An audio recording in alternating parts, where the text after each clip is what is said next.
Two gentlemen. Let me start from the far left. Buka Ngesa Omole. He's the National Organizing Secretary, Social Democratic Party of Kenya, and the chairman of the Local Organizing Committee, Africa Liberation Day. Welcome to the program. Thank you, Maura.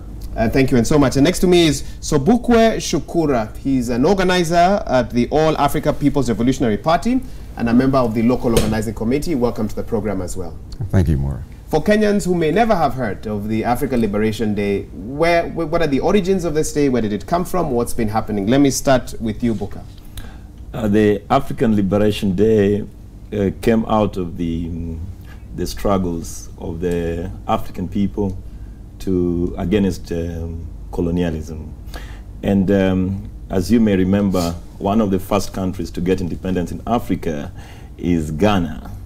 And there was, in 1958, there was a meeting for independent African states. And then there became the African, at that time they called it the African Freedom Day. And then later on in 1963, then we had the name changed to African Liberation Day. And that was then led to the formation of the OAU, which formed a committee to help African countries that were not independent at that time to be assisted, especially in organizing of armed struggle against the colonialism. Okay. Yeah. What does liberation mean in this particular regard? Well, for Africa, of course, you know, what do we need to be liberated from? Well, one, if you look at it, we have the richest continent on the face of the earth, and we are the poorest people. If we look at the reality of our resources, a large part of our resources are still not controlled by African people.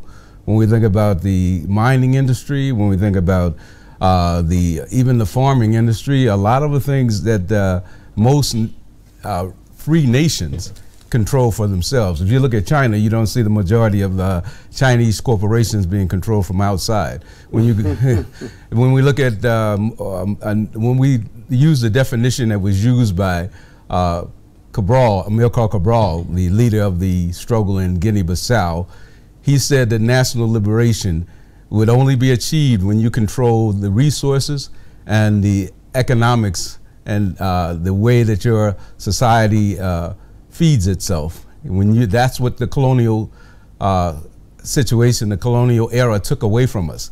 It took away our own ability to feed, clothe, and shelter ourselves. It took away the manufacturing that we used to do, the making of our own clothing, the making of our own tools, our own weapons. All those things were controlled by us before colonialism. We haven't gotten back to that point. Still, we import we import finished products. With the raw materials coming from the African continent. So until we have, and you know, to tell the truth, today, we need a unified Africa. We need an Africa that would be like any other major country in the world today. When we think about it, think about the U.S. Even though it's a settler colony. Think about the U.S. Could you think about each one of those small states being separated from each other? Because some of them have something like, some of them grow corn, some of them have steel, some of them have other things. By being integrated, it has the ability to be a strong nation. Africa, we have a bunch of small nations, which makes it easy for folks from outside to control it, to invade it, to do the things. If they were to be united into one, maybe things would be different.